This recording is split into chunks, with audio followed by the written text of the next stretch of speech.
नमस्कार दोस्तों, आज हम भारत का भूगोल पेपर के भारत की स्थिति एवं विस्तार अर्थात location and extension of India का अध्ययन करेंगे।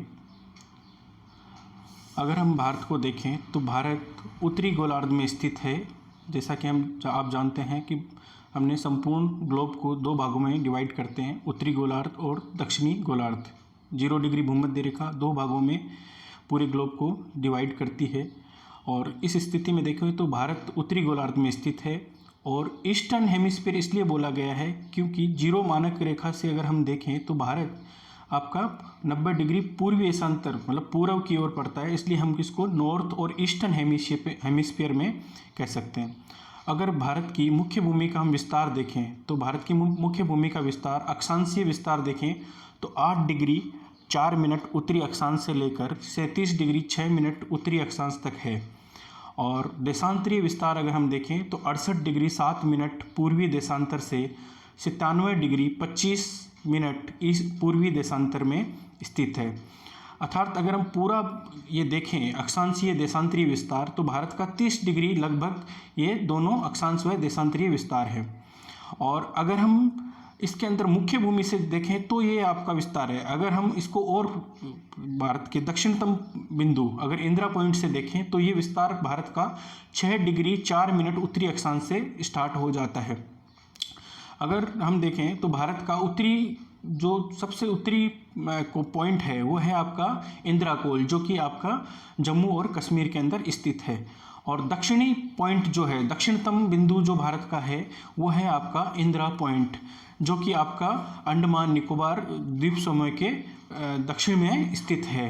ये काफ़ी चर्चा में रहा था इंदिरा पॉइंट जब आपके 2004 में सुनामी आया था तो इस पे ये काफ़ी जलमग्न हो गया था। इसके अतिरिक्त हम देखें तो भारत के हम आकार देखें तो ये दिखने में आपको त्रिभुजाकार दिखता है ना, ट्रायंगुलर शेप दिखता है, लेकिन ऐसा नहीं है, ये चतुष्कोणाकार है या क्वाड्रेंगुलर है। और भारत का अगर हम पूर्व से पश्चिम की ओर विस्तार देखें तो 2933 किलोमीटर है और उत्तर से दक्षिण की ओर यानी नॉर्थ साउथ अगर हम देखें इसका तो 3214 किलोमीटर लंबा है। भारत का अगर हम टोटल एरिया देखें तो 32,87,200 स्क्वायर किलोमीटर है, जो कि आपका पूरे ग्लोब के अगर हम एरिया का देखें तो 2.4% भाग अर्थात पूरे विश्व के भौगोलिक एरिया का भारत है वो 2.4% क्षेत्रफल कवर करता है। इंडिया इस दृष्टि से विश्व में 7वां सबसे बड़ा देश है। अगर इस पे कई बार आपको कॉम्पिटिटिव एग्जामिनेशन में ये क्वेश्चन पूछा जाता है कि निम्नलिखित में से 4 कंट्रीज को असेंडिंग या डिसेंडिंग ऑर्डर में लगाइए as per according to their area. तो सबसे बड़ा विश्व में जो देश है वो है रशिया, उसके बाद Canada, USA, China, Brazil, Australia, उसके बाद आपका भारत है जो 7वां विश्व का सबसे बड़ा देश है क्षेत्रफल की दृष्टि से। नेक्स्ट है आपका ट्रॉपिक ऑफ कैंसर है 23.5 डिग्री रेखा, जो आपको भारत को ऑलमोस्ट 2 भागों में डिवाइड करती है, जिसको हम कर्क रेखा कहते हैं या ट्रॉपिक ऑफ कैंसर कहते हैं। इस पे भी कई बार आपके कॉम्पिटिटिव एग्जामिनेशन में क्वेश्चन पूछे जाते हैं कि भाई कर्क रेखा आपके किन किन राज्यों से होकर गुजरती है, कर्क रेखा पे निम्नलिखित में से किस राज्य की राजधानी स्थित है। राजस्थान के जीके के अंदर भी कई बार क्वेश्चन पूछा जाता है कि राजस्थान में से कर्क रेखा किन जिलों में से निकलती है।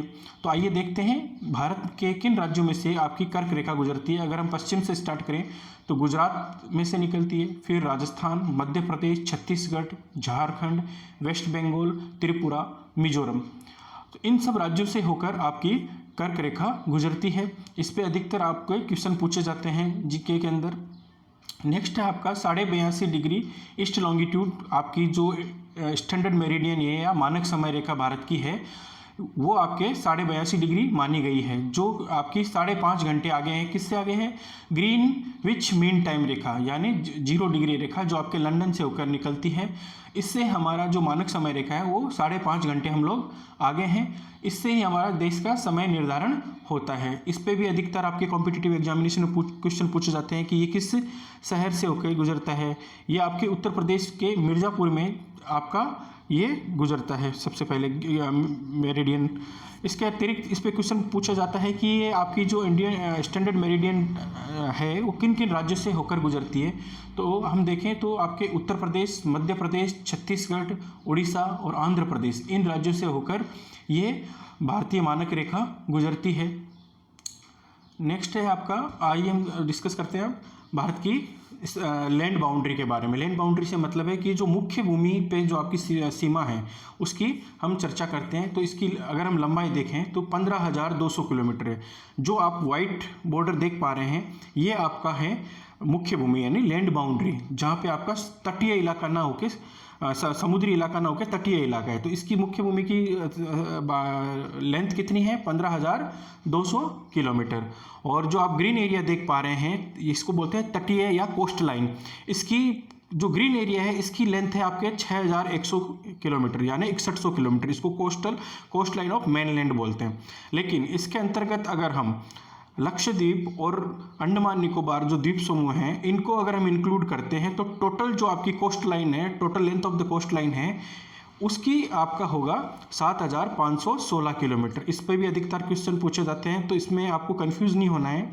अगर आपसे पूछे सिर्फ कि मुख्य भूमि की तटीय रेखा की लंबाई बताइए तो आपको बताना 6,100 किलोमीटर, या पूछे संपूर्ण आपके तटीय रेखा की लंबाई बताइए, total length of the coast line, तब आपको 7,516.6 किलोमीटर बताना है, जिसके अंतर्गत आपके अंडमान निकोबार वह लक्षद्वीप समूह की रेखा भी आ जाएगी। आइए देखते हैं फिर भारत किन भारत की तटीय जो राज्य हैं इसकी कोस्ट लाइन सबसे ज़्यादा सबसे ज़्यादा तटीय लंबाई किसकी है।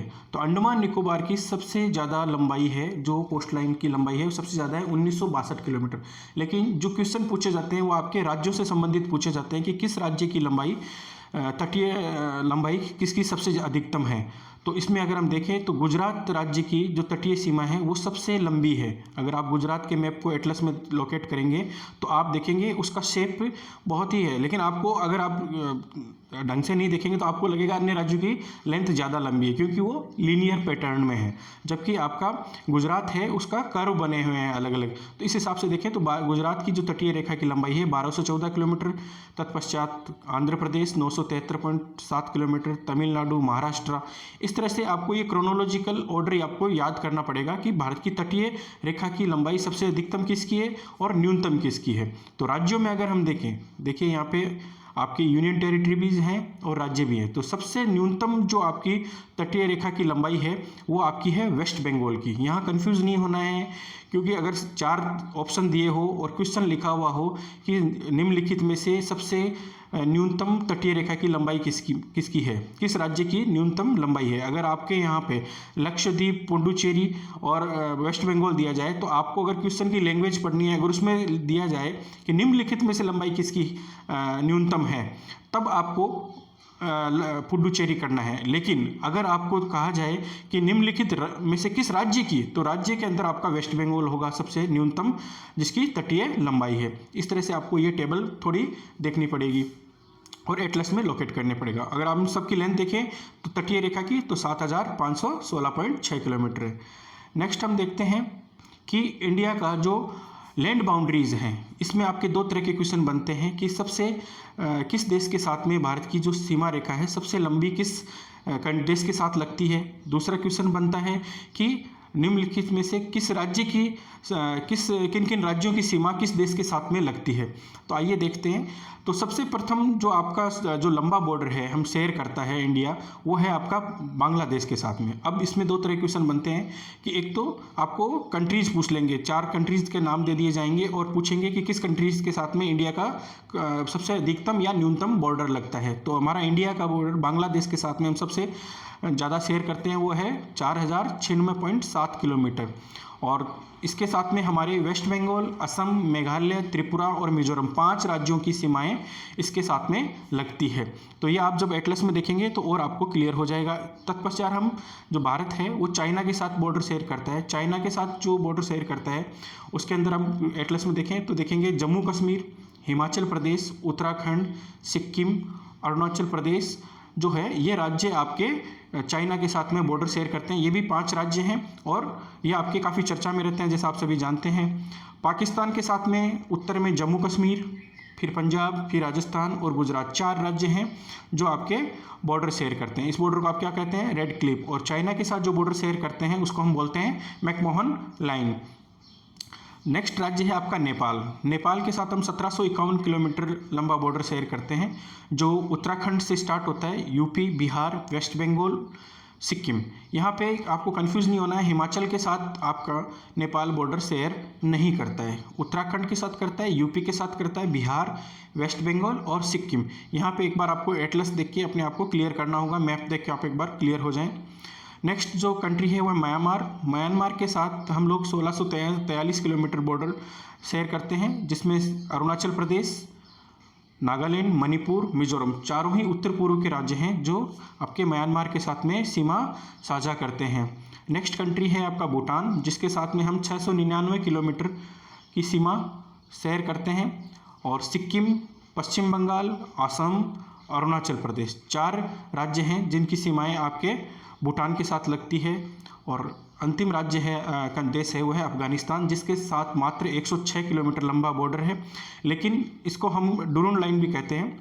ये जो राज्य है, जम्मू कश्मीर की सीमा इसके साथ 106 किलोमीटर लगती है, लेकिन जो अभी ये जो वर्तमान में जो स्थिति है ये POK के अंडर में है, यानी पाक ऑक्यूपाइड कश्मीर है, उसके अंतर्गत आपका ये पड़ता है। लेकिन ऑफिशियली हम लोग नहीं मानते ये बात। सो हम लोग 106 किलोमीटर अफगानिस्तान के साथ में हम लोग बॉर्डर शेयर करते हैं। आइए, ये तो हमने की स्थल सीमा की बात। अब देखते हैं कि इंडिया की मेरीटाइम बाउंड्री क्या है। जैसा कि हमने पढ़ा है कि united nation close law of sea, UNCLOS जिसको बोलते हैं, उसने पूरे विश्व के समुद्र की सीमाओं को निर्धारित करने के लिए एक लॉ निकाला है, उसको बोलते हैं unclose, UNCLOS, United nation close law of सी। उसने जो आपका समुद्र के संसाधनों या समुद्र की सीमा को निर्धारित करने के लिए अलग अलग स्तर पे पानी को बांटा है, मतलब पानी के अंदर सीमाओं को बांटा है। जो सबसे पहला होता है वो होता है टेरिटोरियल जोन, जो कि आपका 12 नॉटिकल माइल तक होता है, यानी मेन लैंड से आपका मेन कोस्ट लाइन से 12 किलोमीटर तक होता है। तो यहाँ पे आपको एब्सोल्यूट राइट मिलते हैं किस चीज़ के? वहाँ का जो एरिया है उस क्षेत्र को यूज करने के लिए। अब 12 किलोमीटर से आगे बढ़ते हैं, इसको बोलते हैं कंटिग्यूअस जोन, जो कि आपका 24 नॉटिकल माइल्स तक जाता है। और इसके अंतर्गत आपको क्या होता है कि जितने भी आपको फिजिकल राइट है, यानी वित्तीय अधिकार आपको मिलते हैं। यहाँ पे आप एक्साइज ड्यूटी लगा सकते हो, यहाँ पे जो भी आपको पोल्यूशन कंट्रोल करना होता है, मान लो समुद्र के अंदर पोल्यूशन होता है, उससे संबंधित आपके देश के कानून वहाँ इंप्लीमेंट होंगे। या कोई बाहर से कोई शिप यहाँ आपके यहाँ पे आता है, या कोई इलीगल तरीके से यहाँ पे मछली पकड़ने आ जाते हैं, तो इलीगल जो आपके इमिग्रेशन के लॉज हैं वो वहाँ पे आपकी कंट्रीज़ के इम्प्लीमेंट होंगे। और थर्ड है आपका एक्सक्लूसिव इकोनॉमिक जोन, जो कि आपका 200 नॉटिकल माइल जो होता है वहाँ तक होता है। इसके अंतर्गत आप क्या कर सकते हैं? सर्वे कर सकते हैं, छोटे जो सी नोड्यूल्स वगैरह है वो वहाँ पे कर सकते हो, कंजर्वेशन कोई प्रोजेक्ट चला सकते हैं यहाँ पे, मिनरल रिसोर्स, मेरीन और पावर एक्सेट्रा आप लोग ये कर सकते हैं। और ये आपका 2.02 मिलियन स्क्वायर किलोमीटर में आपका इंडिया का EEZ है। तो इस तरह से आपने हम देखा, इस मैप के अंदर आप देख सकते हैं कि इंडिया का जो समुद्र की लाइन है, जो बॉर्डर है, वो आपका अलग अलग जोन में बांटा गया है और अलग अलग वहाँ पे राइट्स दिए गए हैं। आई होप आपको ये लेक्चर पसंद आया होगा। Thank you so much.